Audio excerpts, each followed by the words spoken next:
Today we are looking at the resurrection principle, living on purpose. And I want to wish all of you in our YouTube audience, Happy Easter. Hope it's a meaningful experience for you. Hope you enjoy this particular lesson on this very important subject. It's important for us to stay anchored in tradition. So we recognize that Easter is a time when the Christian community turns its attention to the life, death, and resurrection of Jesus. Because of its promise of eternal life, this aspect of the Jesus story is considered the epitome of the Christian message. Over the years, I have taken many different views of the Passion, the Easter story, what it means to me. And of course, the mainstream Christian has no question in their minds what they see, how they see it, how they think of it. I'm not a traditional Christian. I consider myself a follower of Jesus, and I don't know all of the things that he actually taught about his own death, how to separate some of that from what he taught is, if anything, as opposed to what Matthew, Mark, and Luke taught. And we understand there's a difference. But within every religious celebration, there's a principle that we want to uncover, whether it is Easter, Christmas, or whatever. And that's what we want to look at today, is with all religious celebrations, there is an important principle behind this story. It is no accident that Easter occurs in the spring, when we see new life beginning to stir everywhere. We are witness to the passing of the dark days of winter into the longer, warmer days of spring. So it comes at a very appropriate time, because it's where it's easy to start thinking of new life, new possibilities of resurrection, because we see life resurrecting every place. And it is no accident that the Easter celebration is placed at this time of the year. Many of the Christian festivals followed that same idea, that whatever's going on, summer, winter, solstice, different times, different ancient rituals that maybe were rooted in pagan ceremonies were adopted by Christian church and converted to their new way of thinking. And all of that's interesting.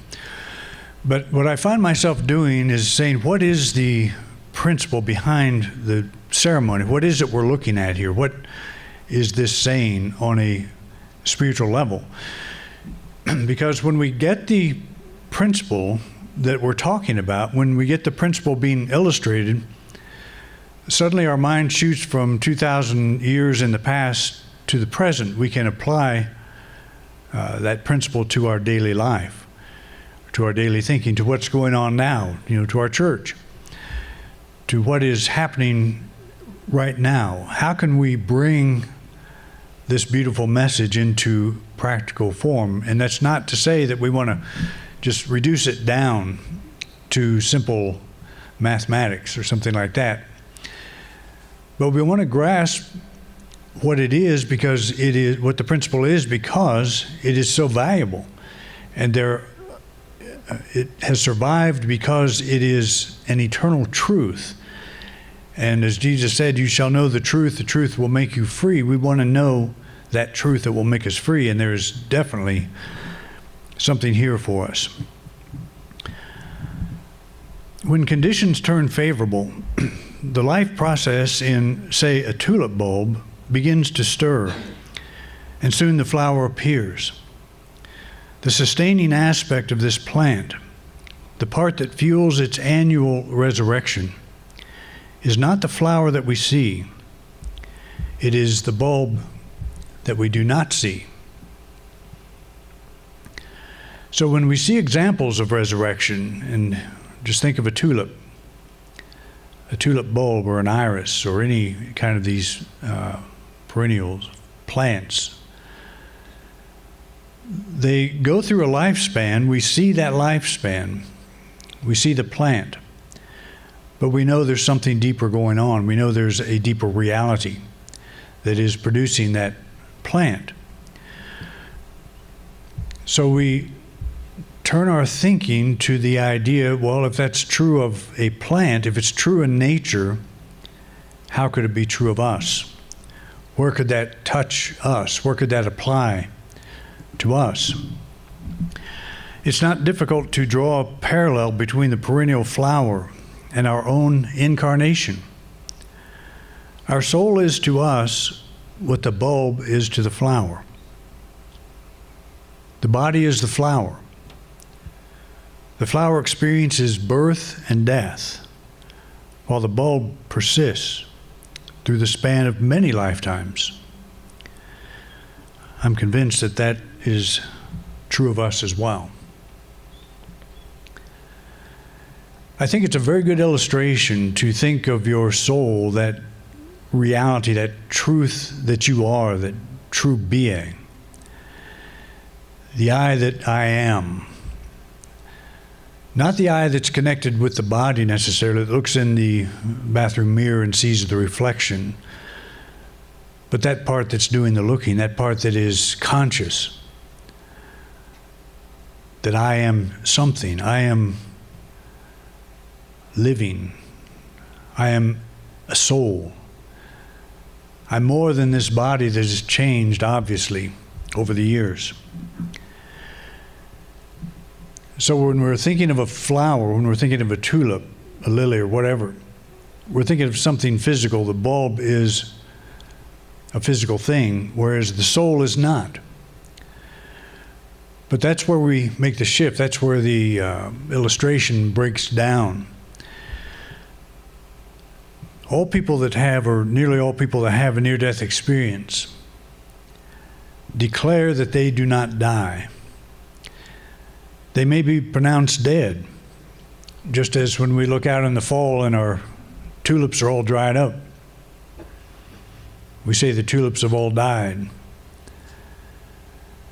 To the world, there appears to be death. But we know that there is something that continues on. There is a deeper reality. And so the near-death experiencer comes back and says, I did not die. There is no such thing as death. And I even observed my body from a different place. So that which I am is different from that through which I'm expressing. And they come back with the absolute knowing, losing all fear of death. And it's a pretty profound thing, and I have no doubt that they are telling the truth. That I am not my body, you are not your body, you are this invisible tulip bulb. We manifest as tulips, we manifest this body as the plant, that which the world sees. But it's not what we are. And somehow we know this, but because we spend so much time thinking about the body and taking care of it, that's where most of our attention is. So we have to make an effort to actually step back and say, what am I? What is the truth of my being? And what is it that the whole Easter story demonstrates? There is a life, there is a death, there is a resurrection. In other words, there is no death. Death is the appearance. And that's the message to all of us. And I absolutely believe that there is no death. I totally believe I will lose my body one of these days. And I'm in no hurry to do it. But I totally believe that it is not me. It is the garment that I am wearing for this time. The tulip goes through stages. Our spiritual essence, the soul, serves as the perpetuating foundation for numerous incarnations. Like the flower, the body experiences a birth, a lifespan, and a death. But the soul, like the bulb, continues. When we decide the time is right, we do it again. I'm talking about reincarnation here, and you may or may not embrace that idea. It may or may not make a lot of sense to you. The way it has been presented to me in the early years, I no longer accept. I think we have all been here before. I think we've been here many times. But the reason I was taught that we keep coming back is to keep learning, keep growing. And I have since given that idea up. But I think it's an important idea to entertain. If we don't die, what do we do? And if we want the option to return to a physical body for whatever reason, do we have it? Do we have that choice? And I think we do. The difference is, I don't think we're here because we have to be. I think we're here because we want to be. And isn't that why we want to be any place? Not because we have to be, because we're having to grow more, we're having to learn something we don't know yet? Or are we here because we want to be? If you look at your life, you may think, well, I don't have any choice to do anything other than I'm doing now. And we always have a choice. But we don't want to do anything else. We want to do what we're doing right now and maybe learn to do it better. But I like this idea that I'm here because I want to be, not because I have to be. Not because I'm here to learn something I failed to learn in some previous time. To me, that is a drawback. And what you come back, the world you come back to the world in which you come back may not be anything like the world you left. And we have a good example of that going on right now. The iris enters a different world with each new incarnation. When I was growing up in Missouri, and you'll see it here too, but you'd see an abandoned homestead, an old weathered house, that was once a playground for kids, and once dogs barked and chickens cackled, and life went on. And when you see the abandoned place, life has gone on. Life as we would think of it as human life, the reason the place was built. But the one thing that usually survives is the iris. You'll see the house, the old homestead, still surrounded by iris. And you think about the world that they started in, where they were planted, this homestead, it was probably pretty new. And maybe families grew up there, several families. And the iris saw that world with each incarnation. But then one day the family moved out and left the house to the elements, and it began to become dilapidated. This, I think, is a desert house, one in Colorado or somewhere. In Missouri, they are always built of, or nearly always made of wood. Sometimes you'd only see a chimney, or sometimes just the barn. But almost always they were iris growing, because they kept reincarnating. They kept coming back every year. And you go by and you can just imagine what was going on.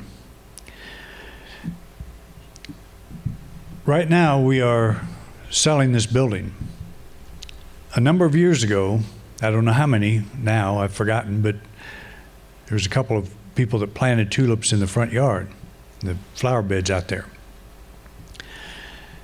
These tulips this year are going to be born into a world they have not yet known. And next year it's going to be even different, if they're not dug up.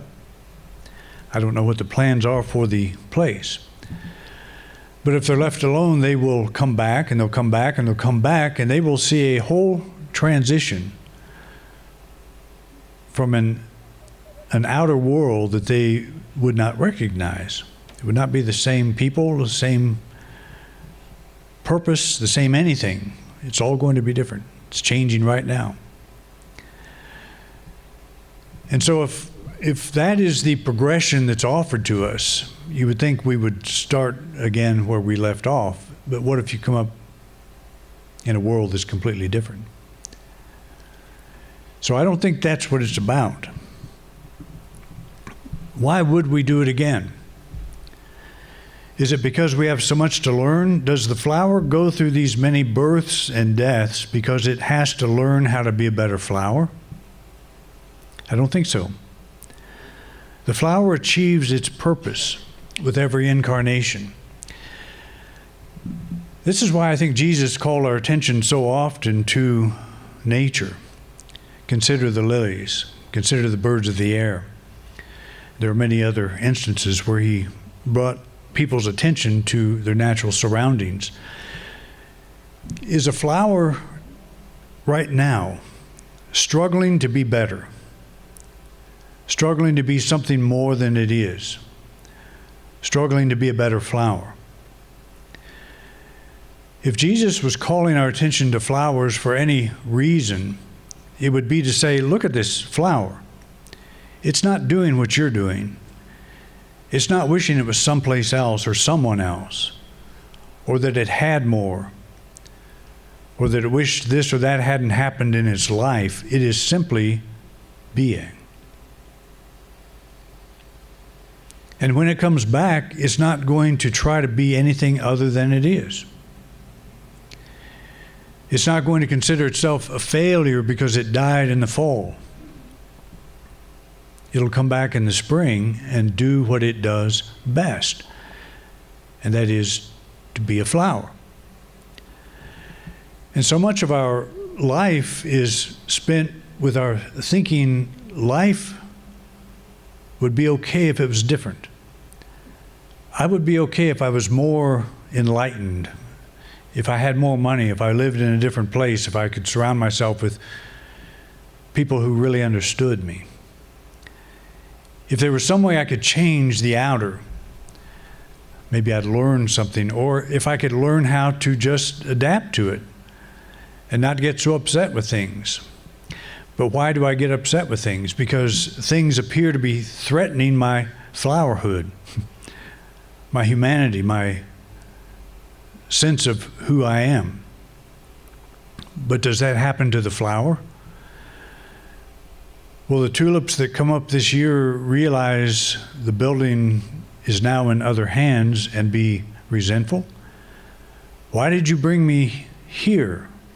This is not the world you brought me here for. This is something different. What the flower will do is do what the flower does best, and that's be itself. And that is so much of what we are talking about when we're talking about eternal life. It's not getting to a place. It's waking up to the fact that eternal life is here now. It's this moment. It's what we're doing with our mind at this moment. And if we are denying our environment, we're saying, I don't like this place, I don't like who I am, I'm not enough. All we have to do is turn to the simple flower and learn what it's doing, because it's doing it quite well. It's very successful. What is this purpose of we're talking about the flower still, and what is this purpose? Is it to please the eye of one who planted it? No. Its purpose is perfect self-expression. It is not in competition with a neighboring flower. It lets its own light shine.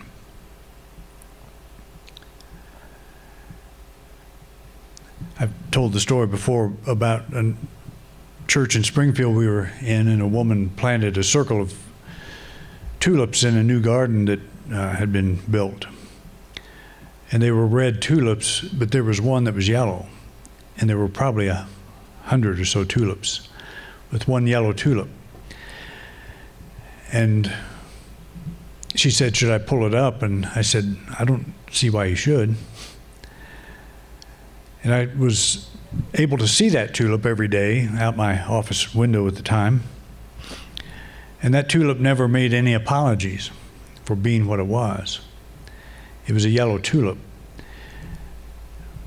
We would say it doesn't fit in because it doesn't fit my understanding of aesthetics. It should be all red or all yellow, or a mix of both, but not just one. But the tulip did not think that way, and I think we could learn a lot from that. That it's not our natural being to compare ourselves with other people and other things, or good and bad days, or good and bad environments. It's true that the flower does not come forth until the environment is just right. And then it begins to come forth. Actually, it comes forth during freezes and all that, but it knows when to do that. So what if you realized that you came here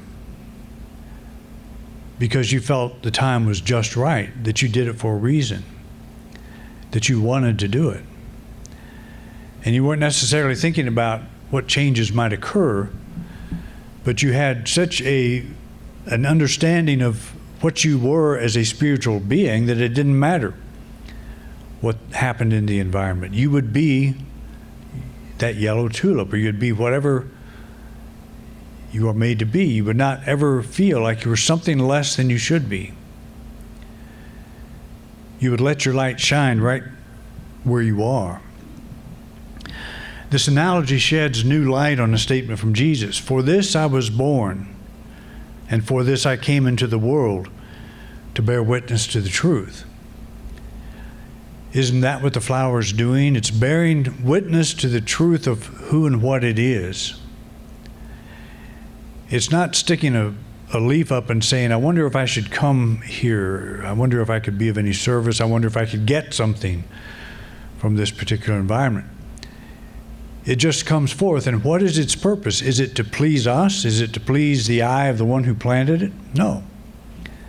The tulip doesn't even think that way, can't think that way. It has one purpose. It's to bear witness to the truth. Bear witness, or to express the truth of its being.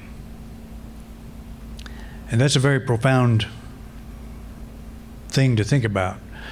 When you think how often you think of yourself as, well, I have so far to go. There's so much I don't know. I'm pretty incomplete right now. I don't have everything I would like. I didn't accomplish everything I hoped I would accomplish in my life. I don't always feel in harmony or in tune with my environment or the people around me. Therefore, I must need to learn something. But what if we started thinking like the flower and just we set all that aside? And why did I come here? I came here to bear witness to the truth. That to me is one of the most important statements that is attributed to Jesus. Did he come to die for the sins of the world? Why didn't he say that, if that's why he came? To bear witness to the truth. And if we look at the whole passion story, the truth is there is no death. The truth is I need to learn to live my life fully today, right now, right where I am. To be the best flower I know how to be, to bear witness to the truth. When you think of it from that perspective, all of nature is bearing witness to the truth. It's not trying to be something it is not. And that's why we like it. That's why we go out in nature, that is on a good day. Go out in nature on a nasty day and it'll show you a different side of itself, but it still is what it is. But nature is always bearing witness to the truth of its being. And we go out into it and we feel we can let go. We feel there's a healing that occurs when we step into it. I love going out to the desert. I love going to places where there is no one around except a natural environment. Just something in me falls off, and I'm okay being out there. Just if you stand out in the warm sunshine and there's nothing around, nobody around, there's something healing about that, because nature is bearing witness to the truth. The truth is wholeness. The truth is you're good as you are right now. The flower is bearing witness to the truth of its being. This is why it continues to come into the world. It is an already fully accomplished flower, and it bears witness to this truth each time it appears. Its annual resurrection is not a progression through ascending grade levels that will culminate in a fully illumined being. It has always been a fully illumined being that lets its light shine for the joy of it. So what if we had that same attitude? What if we lift off this pressure we put on ourselves? We have this wonderful faculty of imagination that's always saying you can be more, you should be more, you can be better, you can, whatever it is that we tell ourselves that creates some level of stress. I don't have enough to deal with the situation I'm in. What if we stopped that mind chatter and said, yes, I do. I am enough. I am whole and complete now, just like the flower. I'm here for one reason and one reason alone. At this moment, I'm here to bear witness to the truth. The truth is, our soul is free already. Our mind may not be, because it's wrapped up in a lot of what ifs. But the deeper we go into ourselves, the more we realize we operate exactly the same as the flower. That part of us is never disturbed. It's the below the surface of that angry sea. It's that calm beneath the surface. And it's there all the time for us. But we are so often living only at the surface of our life that we don't see this. We lose sight of it. And so we think we've got to make things better somehow. But just to contemplate a flower, what is it trying to do right now? It's not trying to do anything. It's doing it. It's bearing witness to the truth of its being. It doesn't let go because it's never hung on. It always is. And we can learn a lot from that. The resurrection principle points to purpose.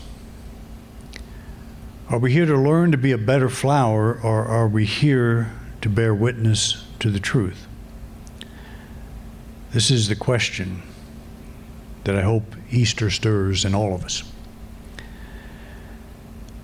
So I hope this metaphor gives something you can hang on to, something you can think about through the week, through the time that unfolds before us, through the day. I find it to be very helpful. When I'm thinking life is not doing so well, it's going in the wrong direction or whatever, look at a flower and ask the question of it, how's your life doing? The flower will always say perfect. And when it's time to give up its life, it does it, because it knows it's coming back. All right? Thanks for coming out, and I hope this is a very special Easter for all of you. Thank you for watching this week's program. If you enjoyed this video, please share it with others. We want to reach as many people as we can, and we appreciate your help. If you'd like to help support this ministry, just click the donate card at the top right-hand corner of your screen. Your financial support means a lot to us. We have many subjects in our video lineup, so feel free to take a look. If there's a topic you don't see and would like me to address, just put it in the comment section. I'd love to know what's on your mind. To subscribe to this channel, simply click our logo.